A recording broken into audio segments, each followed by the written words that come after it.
Grace Whitmore heard her husband's voice before she saw his face, and the words stopped her feet on the marble floor like a wall had risen out of nowhere. "She was never the one I wanted," Nathan Cole said. "You know that." Grace stood behind the study door, holding a tray of tea she had made with her own hands, and she did not breathe.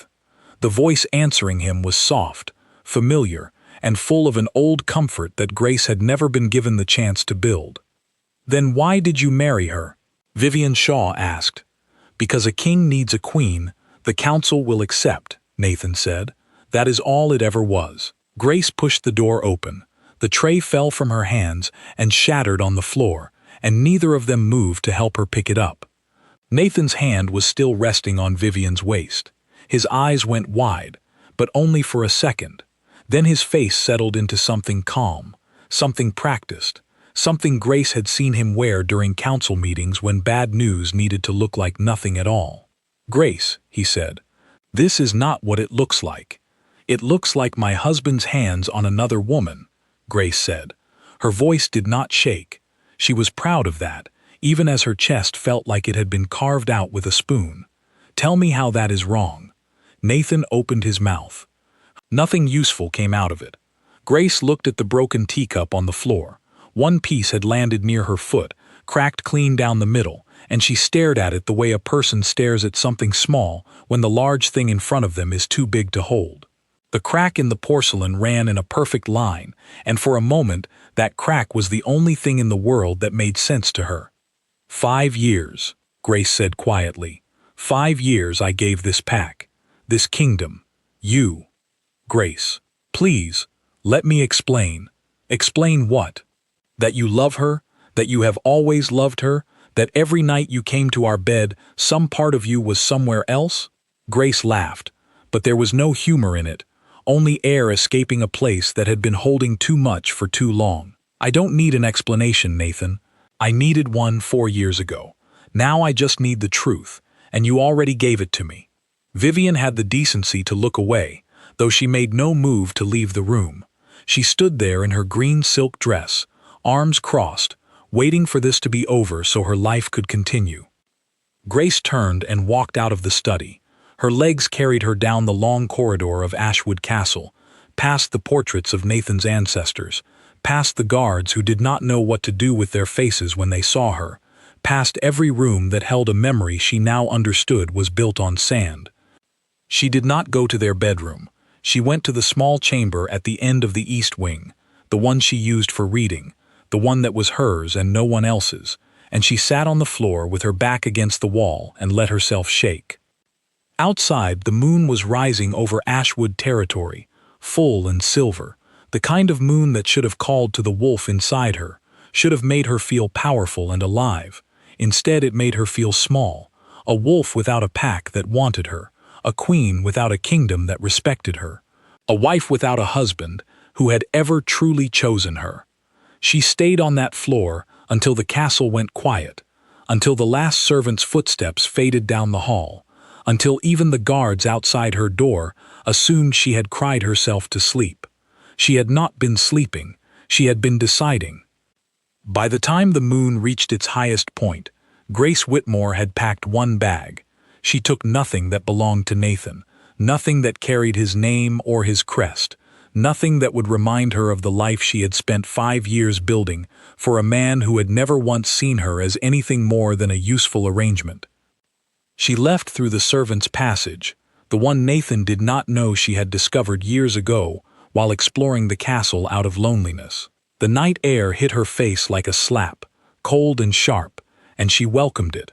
It felt like the first honest thing that had touched her in hours. At the edge of Ashwood territory, where the border markers stood like silent guards under the trees, Grace stopped and looked back one last time. The castle sat on the hill behind her, its windows dark except for the one at the top of the east tower, where a single light still burned. She did not know if that was Nathan's room or Vivian's. She realized, standing there, that she no longer cared. She crossed the border without looking back again. The forest beyond Ashwood Land was thick and unfamiliar, the kind of wild that did not care who you were or what title you carried before you walked into it. Grace shifted into her wolf form somewhere past the first mile, her clothes tied in a bundle across her back, the way she had learned as a girl, before she was ever a queen, before any of this began. Running felt like the only true thing left to her. Her paws hit the ground, and each strike against the earth felt like a small refusal. A refusal to stay, a refusal to beg, a refusal to be the woman who waited quietly in a castle while her husband gave his heart to someone else and his name to her out of convenience. She ran until the sun began to lighten the sky at the edges, until her legs burned and her breath came in sharp pulls, until Ashwood territory was so far behind her that she could no longer smell the pine trees that marked its border. She stopped at a stream to drink, and when she looked at her reflection in the water, she almost did not recognize the woman staring back. Her eyes were red from crying, her hair tangled from the run, but there was something else there too, something that had not existed in that face for a long time. It looked like resolve. Grace did not know where she was going. She only knew she was not going back. For 3 days she moved through unclaimed territory, land that belonged to no pack, land where lone wolves and travelers passed through without asking questions. She ate what she could find, slept in the hollow of trees, and spoke to no one. She was not ready for words yet. Words required explanations, and she did not have any that did not end in the sound of a teacup breaking. On the 4th day, she reached the edge of a small village near the border of Thornwood territory, land ruled by Alpha Gabriel Stone, a name she had heard only in passing, always spoken by Nathan's advisors with a note of caution in their voices. Thornwood and Ashwood had never been friends. They had also never quite been enemies. They existed the way two mountains exist, aware of each other, never touching. Grace did not plan to stay in Thornwood territory. She only meant to pass through, to find supplies, to keep moving toward nowhere in particular. But when she reached the village square, exhausted and hollow in a way that sleep could not fix, an old woman selling bread looked at her with a kindness Grace had not felt directed at her in longer than she could remember. "You look like you have walked a long way, child," the woman said. "Farther than I planned," Grace answered. The woman studied her for a moment. The way people study something they suspect is more than it appears. Then she reached under her stall and pulled out a small loaf, still warm. "Eat something. Whatever it was, it will still be there tomorrow. But you will think about it better with food in you." Grace took the bread with hands that trembled slightly, not from cold, but from something closer to disbelief, that a stranger could be kind without wanting something in return.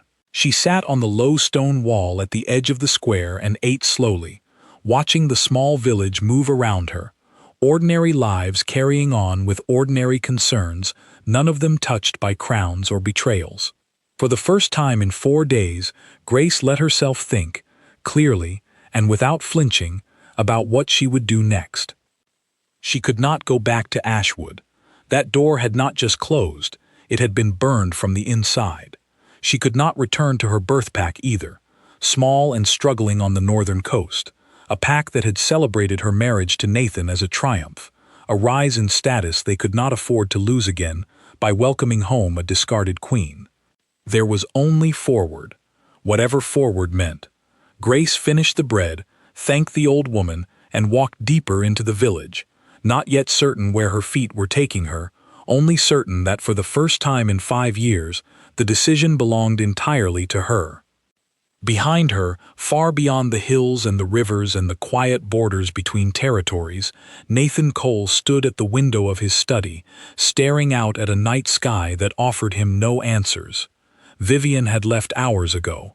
The castle was silent, in the way castles become silent after something has broken, and no one wants to say the word out loud. He told himself Grace would come back. She always came back. She had built her whole life around this castle, this pack, this crown. Surely she would return within a day, humiliated and hurt, but present, because where else would a woman like her have to go? He did not yet understand that some doors, once they close, do not reopen simply because you finally miss what was on the other side. Grace Whitmore was gone, and though neither of them knew it yet, she was never coming back. 2 years had passed since Grace Whitmore walked out of Ashwood Castle, and in that time she had built something Nathan Cole never gave her the chance to have, a life that belonged only to her. She lived now in a small stone house on the edge of Thornwood territory, in a settlement called Millbrook, where no one asked about crowns or kingdoms because no one there had ever seen her wear either. She worked as a healer, trained by the same old woman who had given her bread on that first difficult day, and in return the village had given her something she had not expected to find anywhere ever again, a place where she was simply Grace, and that was enough. She had changed in ways that showed and ways that did not. Her hair, once kept long and elaborate for royal appearances, was cut short now, practical, easy to manage while grinding herbs or setting a broken bone. Her hands, once soft from a life of servants and comfort, were calloused from work she chose for herself. And her eyes, though still the same deep brown Nathan used to compliment during the early years of their marriage, held something new now, a steadiness that came from surviving a thing she once believed would end her. She did not think of Ashwood every day anymore. That alone felt like a victory worth counting. The trouble began on an ordinary morning, the kind that gives no warning of what it is about to become. Grace was in her garden, gathering the last of the autumn herbs before the frost took them, when 3 riders came through the village gate, at a speed that made every head in Millbrook turn. She recognized the crest on their cloaks before she recognized anything else about them. Thornwood colors, deep green and silver, the mark of Alpha Gabriel Stone's personal guard. The lead rider dismounted near the village well and called out to the gathering crowd, "We need a healer now. The Alpha has been injured." Grace's basket of herbs sat forgotten on the ground before she had made a conscious decision to move.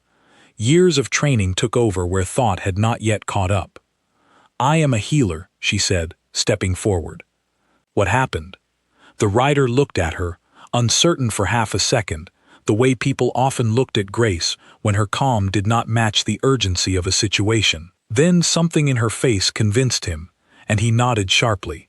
An ambush, border skirmish with raiders. He took a wound to the side that will not stop bleeding. Our healer is 2 days away tending to the wounded from the same attack. Grace did not ask more questions. She gathered her supplies, mounted the horse offered to her, and rode toward Thornwood Castle faster than she had ridden anywhere in 2 years.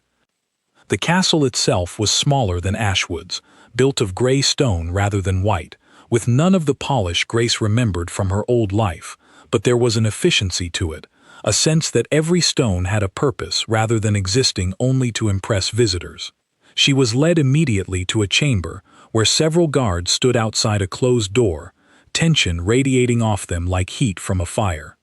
Inside, a man lay on a bed stained dark with blood, his face pale, his breathing shallow but steady. Grace had seen enough wounds in her time as a healer to recognize immediately that the situation was serious but not yet hopeless, if handled correctly and handled fast. "Everyone who does not need to be in this room, leave," Grace said, and something in her voice, some remnant of a queen who once commanded an entire castle staff, made the guards obey without question. She worked for nearly 2 hours. She cleaned the wound, which was deeper than the panicked rider's description had suggested, and found that the blade had narrowly missed anything that would have made the injury fatal. She packed it with herbs she had brought, stitched it closed with steady hands, and bound it tightly before finally allowing herself to look at the face of the man she had just saved. He was younger than she expected an Alpha to be, though not young in years so much as young in the way his face had not yet been worn down by the particular exhaustion Grace recognized from Nathan's features toward the end of their marriage. His jaw was strong, his hair dark and damp with sweat, and even unconscious there was a stillness to him that felt different from the restless energy Grace remembered in every royal man she had ever known. He opened his eyes just as she finished tying the last knot in the bandage. "You're not our usual healer," he said, his voice rough but clear. "Your usual healer is 2 days away," Grace said. "You will have to settle for me." A small, pained smile crossed his face. "I am not in a position to complain about the substitution." "No," Grace agreed. "You are not." That was the first conversation Grace Whitmore had with Gabriel Stone, Alpha of Thornwood, and neither of them yet understood how much that single exchange would come to matter. Gabriel healed over the following weeks, and Grace found herself returning to the castle more often than her duties strictly required. At first, she told herself it was simply good practice to monitor a healing wound, to be certain no infection had taken hold, to check the stitches had not pulled loose during his return to training too soon, which he attempted twice against her direct instructions. "You are going to undo 2 weeks of careful work if you keep swinging that sword before your body is ready," Grace told him on the second occasion, finding him in the training yard with his shirt already damp from exertion he should not have been attempting. "My pack needs to see their alpha standing," Gabriel said, though he lowered the sword when she gave him a look that clearly stated she would not be moved by that argument. "Your pack needs their alpha alive," Grace countered, "which he will not remain if he insists on tearing open a wound that is only just beginning to close." Gabriel studied her for a moment, an expression on his face that Grace could not quite name. "You do not speak to me the way most people speak to me." "Should I?" Grace asked. "No," he said, and there was something in the way he said it, something almost like relief, that told Grace this was not a complaint. Their conversations grew longer as the weeks passed. Gabriel asked about her training as a healer, and Grace found herself sharing small pieces of her life in Millbrook, careful never to mention the years before, the castle with white stone walls, the man whose name she no longer said out loud if she could avoid it. Gabriel did not push. He seemed to understand, in the way that people who have carried their own private weight often understand others carrying theirs, that some doors were better left closed until a person chose to open them. He told her about Thornwood instead, about the raiders who had grown bold along the border in recent months, about the responsibility of leading a pack that had lost his father only 3 years earlier, about the loneliness that came with being an alpha whom everyone respected and few people actually knew. "They see the title," Gabriel said one evening, as Grace changed the bandage on his healing wound for what would be one of the last times it needed attention. "They rarely see the man underneath it." "I understand that better than you might think," Grace said quietly, before she could stop herself. Gabriel looked at her, something sharpening in his gaze, curious rather than demanding. "What does that mean?" Grace hesitated. Then, for reasons she did not fully examine in the moment, she told him a small piece of truth she had not spoken aloud since arriving in Thornwood territory. "I was married once, to a man with a title much larger than yours. He saw a queen the council would accept. He never saw me." Gabriel did not ask for the rest of the story. He simply nodded, as though the piece she had given him was enough, as though he understood that trust was something built one careful sentence at a time, not demanded all at once. "Then he was a fool," Gabriel said simply. "Whatever kingdom he ruled it blind if he could not see what was standing in front of him." Grace's hands paused over the bandage for a moment. She did not respond, but something in her chest loosened slightly, a knot she had carried so long she had almost forgotten it was there. Over the following months, Grace continued her work in Millbrook, but Thornwood Castle became a place she visited with increasing frequency, first under reasons related to healing, then under reasons that had less and less to do with medicine, and more to do with the simple fact that she wanted to be there. Gabriel, for his part, found excuses of his own. A council meeting that happened to fall on the same day as her scheduled visit, a request for her opinion on matters that had nothing to do with wounds or herbs. Neither of them named what was happening between them for a long time. It grew the way most real things grow, slowly, through repetition rather than declaration, through the accumulation of small moments rather than any single grand gesture. Gabriel remembered how she took her tea. Grace noticed he always saved the last piece of bread at dinner for whoever seemed hungriest at the table, a habit that spoke of a man who had once gone without and never forgot it. It was Gabriel who finally said something aloud, nearly a year after Grace had stitched his wound for the first time. They were standing on the castle wall, looking out over Thornwood territory as the sun set behind the distant hills, painting the sky in shades of orange and deep red. I do not know how to say this without sounding like every foolish thing a man says to a woman he has grown to care for, Gabriel said. But I find that I do not want you to only be someone who visits this castle, Grace. I want you to be someone who stays. Grace did not answer immediately. The wind moved through her short hair, and she watched the sun continue its slow fall behind the hills, and she thought about a different castle, a different sunset, a different man who had once made promises he never intended to keep. I am not the woman I was when I first came to Thornwood, Grace said finally. I do not trust easily anymore. I do not believe easily anymore. I am not asking you to believe blindly, Gabriel said. I am asking you to let me prove, over time, that I am worth believing in. Grace turned to look at him, and in his face she saw none of the practiced calm Nathan had worn the night her world broke apart. She saw instead something plain and unguarded, a man laying down an honest offer without the armor of a crown to hide behind. That, Grace said slowly, I think I could agree to. It was not a declaration of love, not yet, but it was the beginning of one, built on something far sturdier than the foundation her first marriage had ever stood on. The proposal, when it came, did not arrive wrapped in the kind of grand ceremony most people imagined for royalty. Gabriel Stone had learned enough about Grace Whitmore by then to know she had no interest in a spectacle built for other people's approval. It happened on an ordinary afternoon in early spring, nearly a year after Gabriel had first told her, on the castle wall, that he wanted her to stay. Grace was in the herb garden behind the castle, the one she had slowly expanded over the past months, until it rivaled the one she kept back in Millbrook, when Gabriel found her kneeling in the dirt, with soil under her fingernails, and a basket of new seedlings beside her. I have been thinking about something, Gabriel said, crouching down beside her, without concern for the state of his clothes. That sounds dangerous, Grace said, not looking up from the seedling she was planting. Thornwood and the settlements around it have grown stronger this past year, Gabriel continued. Trade routes are safer. The raiders along the border have quieted since we strengthened our patrols. None of that happened only because of me. Grace paused, her hands still in the soil. You give me too much credit for herbs and bandages. I give you exactly the credit you deserve, Gabriel said. You have made this pack stronger simply by being part of it. I would like to make that permanent, if you will let me.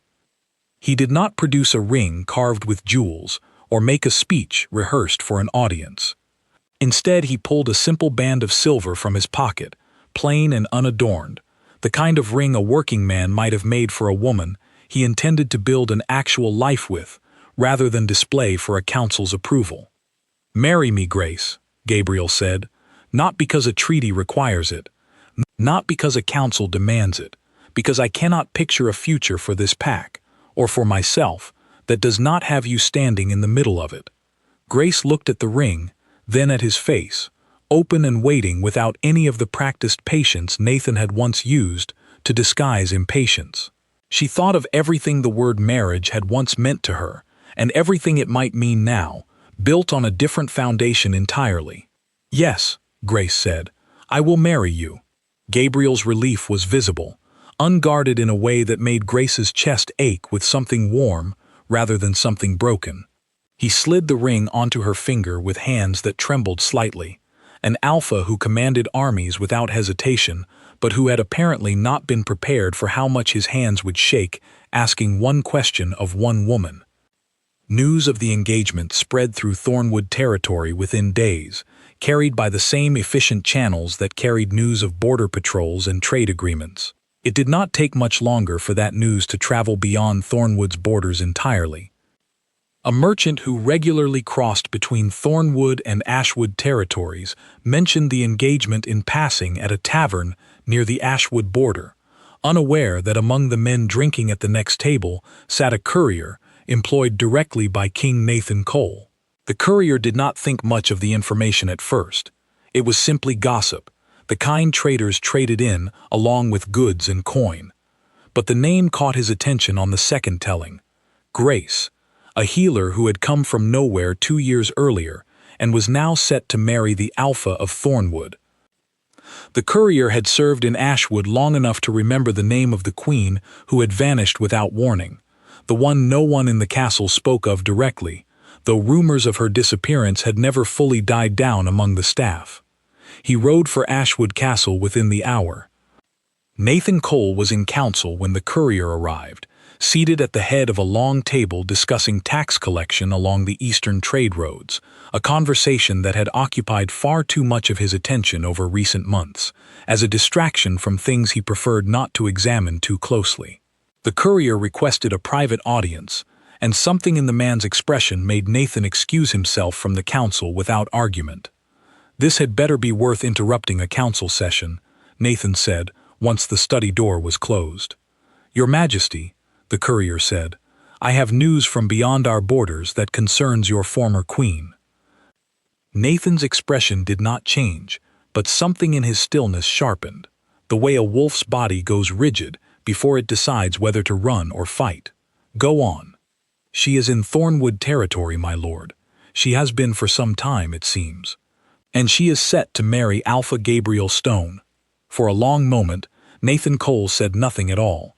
He walked to the window of his study, the same window he had stood at 2 years earlier the night Grace disappeared, and he looked out at land he had spent 2 years telling himself he had recovered. He had not recovered.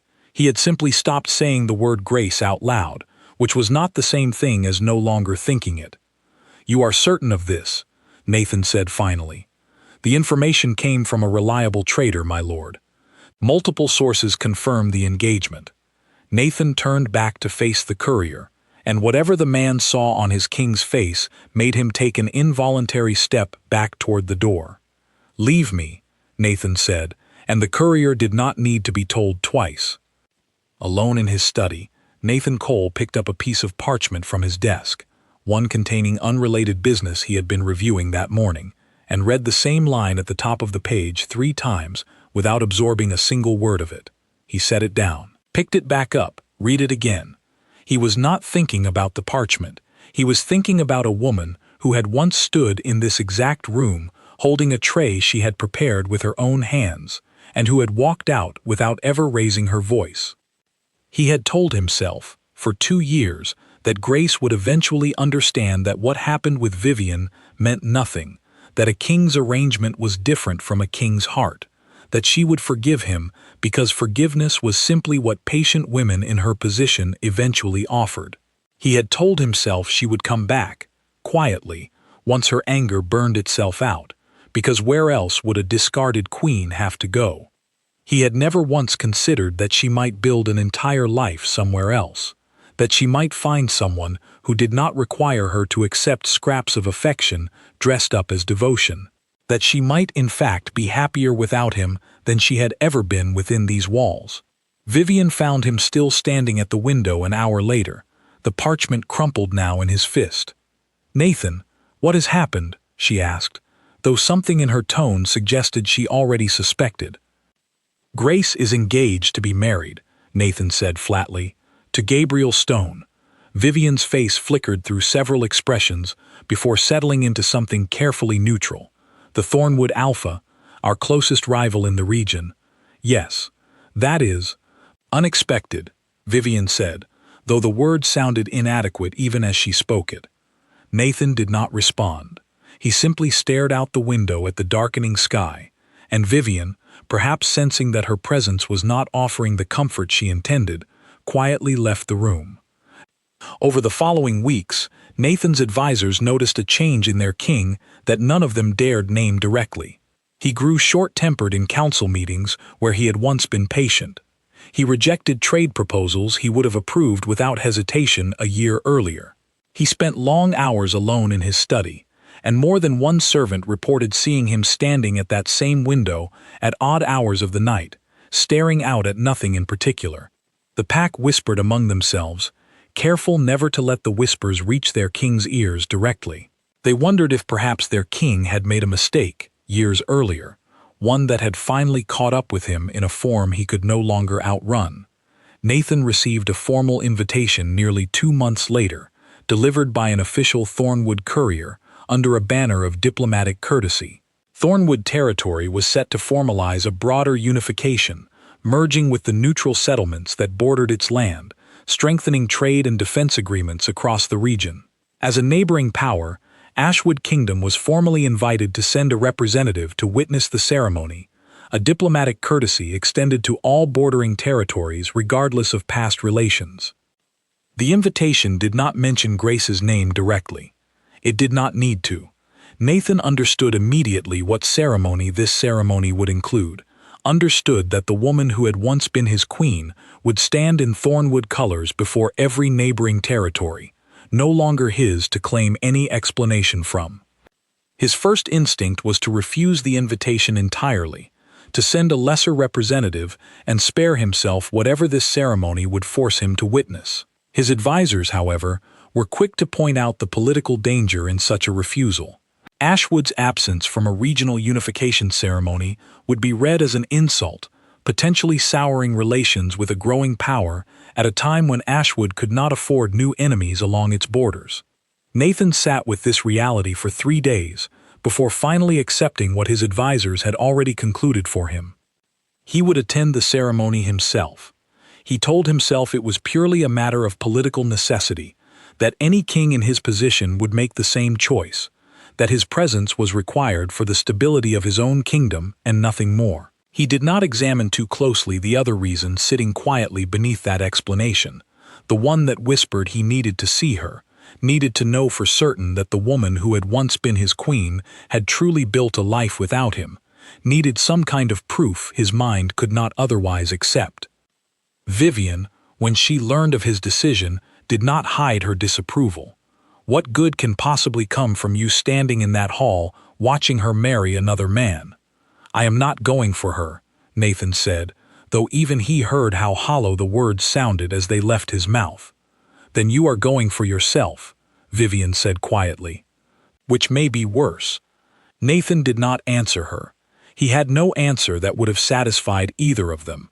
The weeks leading up to the ceremony passed slowly for Nathan, each day bringing him closer to a confrontation he had spent 2 years telling himself would never actually arrive. He found himself, more than once, standing in front of the mirror, in his private chamber, studying his own reflection, the way a man studies an opponent he is not certain he can defeat. He was still a king, still commanded respect within his own borders, still held every title and possession that had once seemed, to a much younger version of himself, like the entire measure of a worthwhile life. He had simply learned, over 2 long and quiet years, that titles did not keep a person warm at night, that possessions did not explain why the castle felt emptier with every passing season.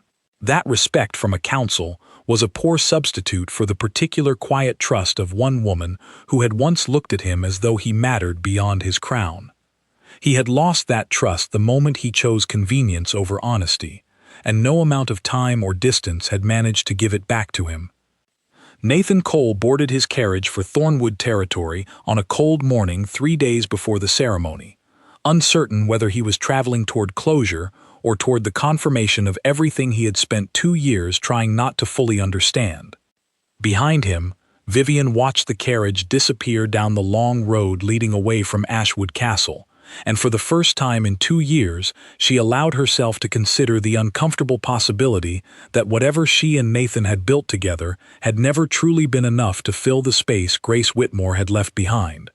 Thornwood Castle had been transformed for the unification ceremony, its gray stone walls draped in banners of green and silver, flowers woven along every railing, torches lit, despite the early hour to chase away the last of the morning chill. Representatives from every neighboring territory filled the great hall, seated according to careful diplomatic arrangement, and among them, seated with a stiffness that betrayed nothing to those who did not know him well, sat Nathan Cole. He had told himself during the long carriage ride that he was prepared for this. He was not. Grace entered the hall flanked by 2 attendants, dressed in Thornwood colors that suited her in a way Ashwood's white and gold had never quite managed to. Her hair, still cut short and practical, had been woven with small silver ornaments that caught the torchlight without overwhelming her. She did not walk like a woman being presented for approval. She walked like a woman who had already decided, long before entering this room, exactly who she was, and exactly what she wanted. Nathan felt something in his chest constrict painfully as she passed close enough to the visiting delegations that he could have reached out and touched her sleeve. She did not look at him, not out of deliberate cruelty, he realized, but because she genuinely had not yet noticed his presence among the crowd, too focused on the ceremony ahead of her to scan the room for faces from a past she had clearly finished grieving. Gabriel Stone waited for her at the front of the hall, standing tall in formal Thornwood attire, and the look that crossed his face when Grace reached him was not the practiced calm of a king performing devotion for an audience. It was open, unguarded, entirely genuine, and Nathan recognized with a sinking feeling exactly what he was witnessing. A man who actually loved the woman standing in front of him, without calculation, without reservation. The ceremony itself moved through its formal stages, Alpha Gabriel Stone, and the leaders of the neighboring settlements exchanging vows of unification, strengthening trade and defense across the region under a single banner.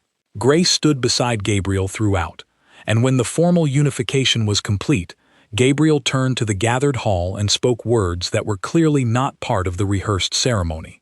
"Before we celebrate this union of territories," Gabriel said, "I would like every representative gathered here today to also witness something personal to me. Grace Whitmore has agreed to become my wife, and I intend for our marriage to be announced formally alongside this unification, so that our allied territories understand the full strength of what Thornwood is building." A murmur moved through the hall, polite applause following, and Nathan sat frozen in his seat, watching the woman who had once been his queen accept a title from another man with none of the hesitation she had shown when Nathan first offered his own crown to her all those years ago. The formal portion of the ceremony gave way to a reception, and it was during this less structured period, as representatives moved through the hall exchanging pleasantries and diplomatic courtesies, that Grace finally saw him. She was speaking with a representative from a small eastern settlement when her eyes moved across the room and caught on a face she had spent 2 years training herself not to think about. For a moment, something flickered across her expression, quick and difficult to name, gone before anyone watching closely enough could identify it as anything more than surprise. Nathan crossed the room toward her before he had fully decided to do so, driven by some instinct he did not examine too carefully. "Grace," he said, and her name in his mouth sounded strange to both of them, like a word from a language neither had spoken aloud in years. "Your Majesty," Grace said, her voice even, formal, the voice of a diplomatic stranger rather than a former wife. "I did not realize Ashwood had sent a representative." "I came myself," Nathan said. "I wanted to see this ceremony firsthand." "How thoughtful," Grace said, and the words carried just enough edge that Nathan understood exactly what she meant by them. An awkward silence stretched between them, the kind that grows heavy with everything neither party is willing to say in a room full of watching eyes. Nathan glanced around at the nearby representatives, several of whom had noticed the tension and were carefully pretending not to. "Could we speak privately?" Nathan said. "For just a moment." Grace considered this request for a long beat, and Nathan watched her weigh whether granting it cost her anything, whether 2 years of distance had left her strong enough to withstand a private conversation with the man who had once broken something in her that she had needed 2 years and an entirely new life to repair. "Briefly," Grace said finally. They stepped into an alcove near the edge of the great hall, still visible to the room, but far enough removed that their conversation would not carry over the general noise of celebration. "You look well," Nathan said, and immediately regretted how inadequate the words sounded against everything he actually wanted to say. "I am well," Grace said simply. "I have built a good life here." "I can see that," Nathan said. He hesitated, then continued, the words coming out rougher than he intended. "Grace, I have thought about that night more times than I can count. What I did was unforgivable. I know that. I am not asking you to forgive me. I only wanted the chance to tell you, in person, that I understand now what I lost." Grace listened to this with an expression that gave away very little, and when Nathan finished speaking, she was quiet for a long moment before answering. "You did not lose me the night I found you with Vivian," Grace said. "You lost me long before that. That night was simply the moment I finally understood it." Nathan opened his mouth to respond, but Grace continued before he could interrupt. "You spent 5 years treating our marriage like an arrangement to be managed rather than a life to be built," she said. "You gave me a crown and called it love. I believed you, for a long time, because I did not yet know the difference. I know it now." "Grace, you are not entitled to an explanation from me anymore, Nathan," Grace said, her voice steady, without cruelty, but without softness either. "You had 5 years to give me honesty. I have built a life now where I finally receive it, freely, without having to ask." Nathan looked at her, searching for some crack in her composure, some sign that beneath the calm exterior she still carried some unresolved feeling toward him that he could work to repair. He found none. What he found instead was the unsettling realization that Grace Whitmore had genuinely moved past him, that whatever hold he once had over her heart had been thoroughly and completely replaced. "I hope," Nathan said finally, his voice quieter now, "that Gabriel Stone understands what he has been given." "He does," Grace said, "every day." She did not wait for him to respond further.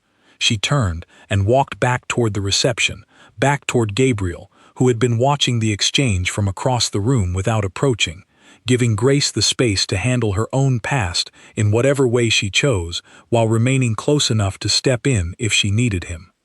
He met her halfway across the hall, and though he did not ask what had been said in that alcove, his hand found hers naturally, a quiet gesture of support that required no explanation between them.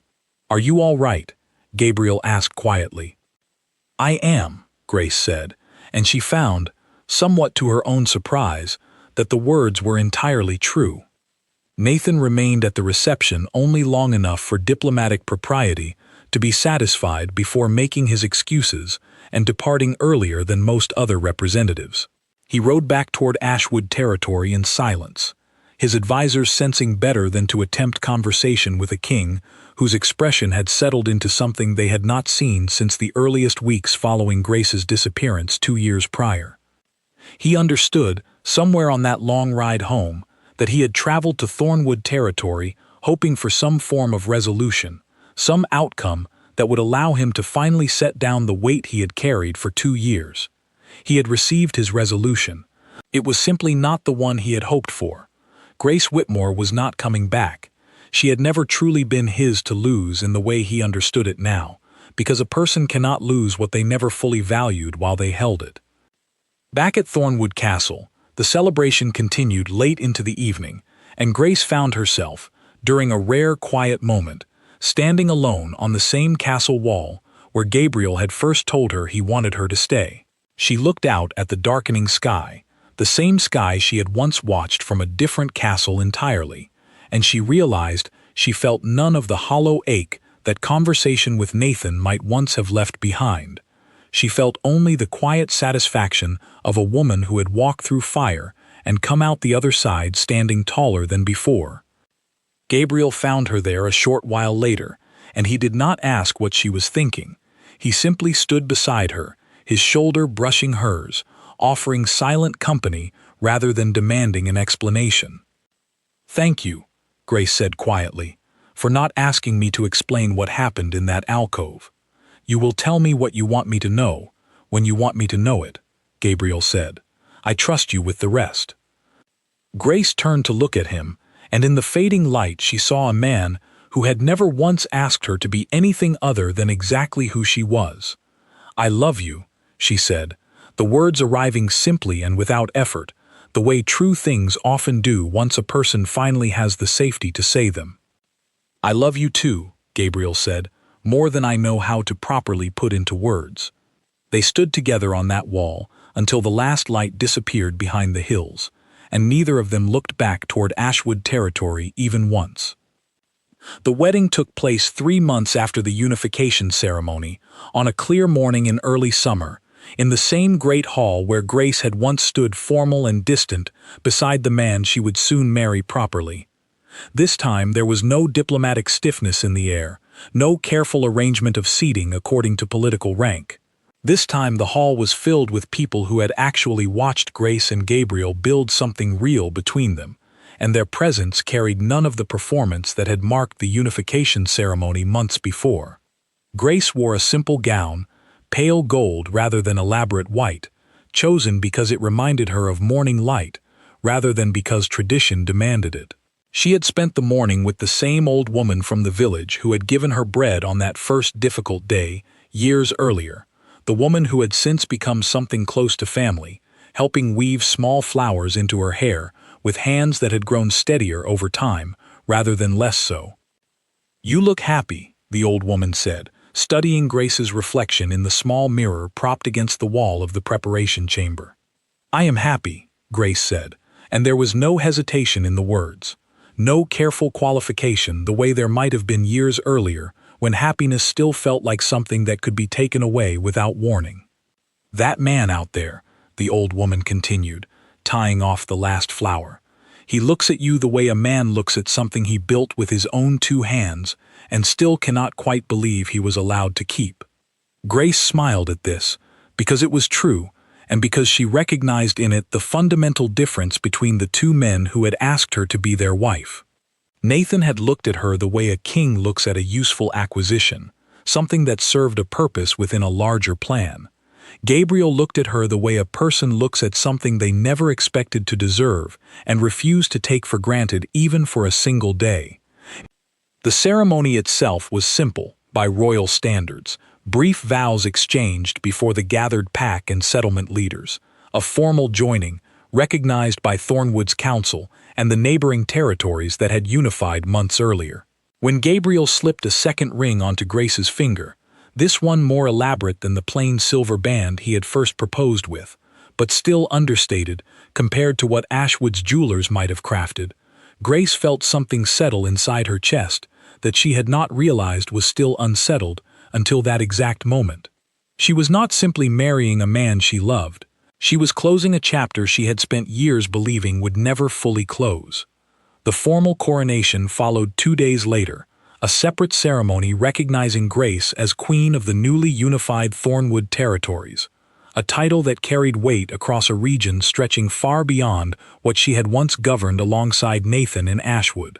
The irony was not lost on her, standing before an even larger gathering than the one that had witnessed her wedding, wearing a crown that had been crafted specifically for her, rather than inherited from some previous queen whose shadow she was expected to fill. As the crown settled onto her head, Grace found her mind drifting, briefly and without pain, to another coronation years earlier, in a different castle, standing beside a different man, believing at the time that devotion and safety were the same thing. She understood now, with the clarity that only distance and healing could provide, exactly how wrong that younger version of herself had been. Devotion without honesty was simply a performance. Safety required something Nathan had never fully given her, the assurance that she mattered as much when no one important was watching as she did during public appearances designed to satisfy a council. Gabriel had given her that assurance every single day since the afternoon she stitched his wound, and found herself, almost against her will, unable to stay away from Thornwood Castle afterward. The celebration following the coronation stretched long into the evening, filled with music and laughter that felt genuine rather than obligatory, representatives from allied territories mixing freely with villagers from Millbrook who had traveled to witness their former healer crowned as queen. Grace moved through the hall greeting old friends and new allies alike, Gabriel's hand rarely far from hers throughout the evening, a quiet constant she had come to rely on without ever needing to ask for it directly. Late in the evening, once most of the formal guests had begun departing and only close friends remained scattered through the hall, Grace slipped away to the small chamber that had become her private study within Thornwood Castle, the room where she still kept her herb collection and the healing texts she had studied since her earliest days in Millbrook. On a shelf near the window sat a small candle, half burned down, its wax pooled in uneven layers built up over years of repeated use. It carried a faint scent of cedar the same scent that had once meant home to her in Ashwood, before it came to mean something far more painful the night she discovered Nathan with Vivian in his study. She had bought that candle from a small inn during her first difficult days after leaving Ashwood territory, unable to explain even to herself why she needed to keep something that hurt as much as it comforted her, and she had burned it faithfully, night after night, for longer than she cared to admit even now. She was not entirely certain why she had kept it this long. Perhaps some part of her had needed to hold on to the pain deliberately, a reminder never to accept less than she deserved again, a scent that kept her honest about what she had survived, even as she built something new on top of it. Grace picked up the candle now, turning it over in her hands, feeling the familiar weight of it, the uneven wax beneath her fingers. She thought of Nathan, briefly, not with anger and not with longing, but with the distant clarity of someone remembering a storm that had long since passed. She thought of the alcove at the unification ceremony, of the words she had finally been able to say to him without her voice shaking. She thought of every quiet, ordinary day since then that Gabriel had chosen her, again and again, without any counsel forcing his hand. She lit the candle one final time, watched the small flame catch and steady, and then, without any dramatic gesture, without tears, without ceremony, she blew it out. She did not relight it. She set the extinguished candle back on the shelf, not out of sentiment, but simply because there was no reason left to discard it, and she left the small study feeling lighter than she had in longer than she could properly measure. Gabriel found her walking back toward their shared chamber, a short while later, still dressed in her coronation finery, though she had removed the heavy crown somewhere along the way, carrying it loosely in one hand like an object rather than a burden. "There you are," Gabriel said, falling into step beside her. "I wondered where my queen had disappeared to." "I needed a quiet moment," Grace said. "It has been a long day." "A good day, I hope," Gabriel said, studying her face carefully in the way he always did, checking for signs of distress, the way a careful man checks for weather, before deciding whether to worry. "A very good day," Grace confirmed, and she meant it entirely. They walked together toward their chamber, in comfortable silence, the sounds of the remaining celebration fading behind them, replaced gradually by the quiet stillness of a castle settling into night. Gabriel did not ask about the candle sitting extinguished on the study shelf, though Grace suspected, from the small knowing look he gave her as they passed the study door, that he understood something significant had shifted, even without being told the specifics. That was, Grace had come to understand over the past 3 years, exactly the kind of man Gabriel Stone was. He did not require explanations for every private moment she carried. He simply remained present, steady, and trustworthy enough that she never felt pressured to explain more than she was ready to share. The following morning, Grace woke to find Gabriel already dressed, sitting at the small table near the window of their chamber, 2 cups of tea prepared, steam still rising gently from the surface.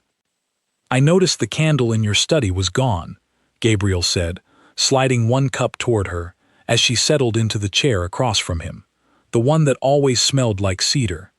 "I finally let it burn out," Grace said simply. "It felt like time."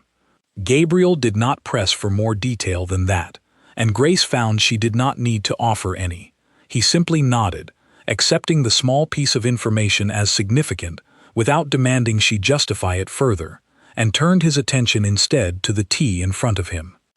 "There is a delegation arriving from the southern settlements this afternoon," Gabriel said, shifting easily into the practical concerns of their shared responsibilities.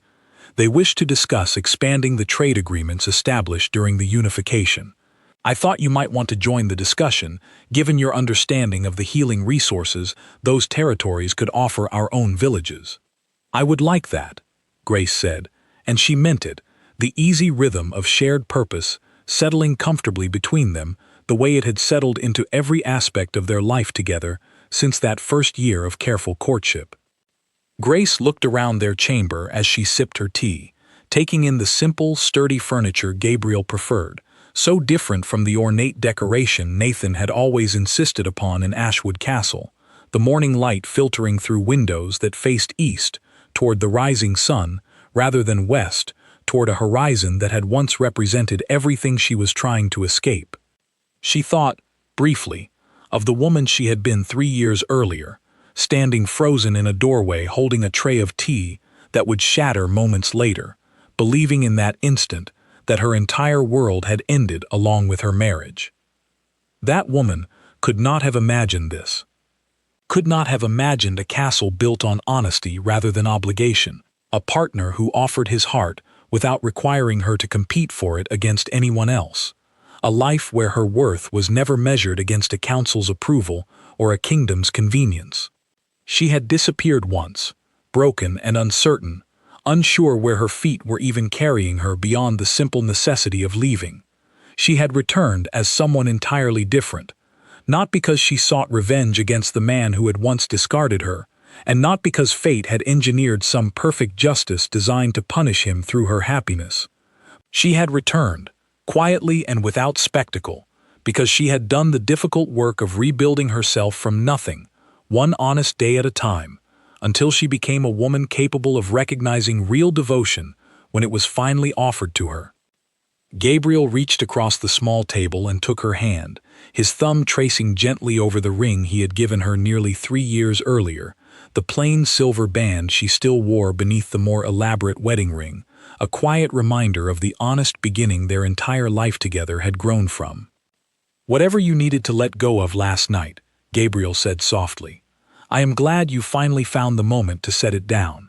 "So am I," Grace said, and outside their window, the morning sun continued its steady climb over Thornwood territory, warming a kingdom that had become, against every expectation Grace once carried, the truest home she had ever known.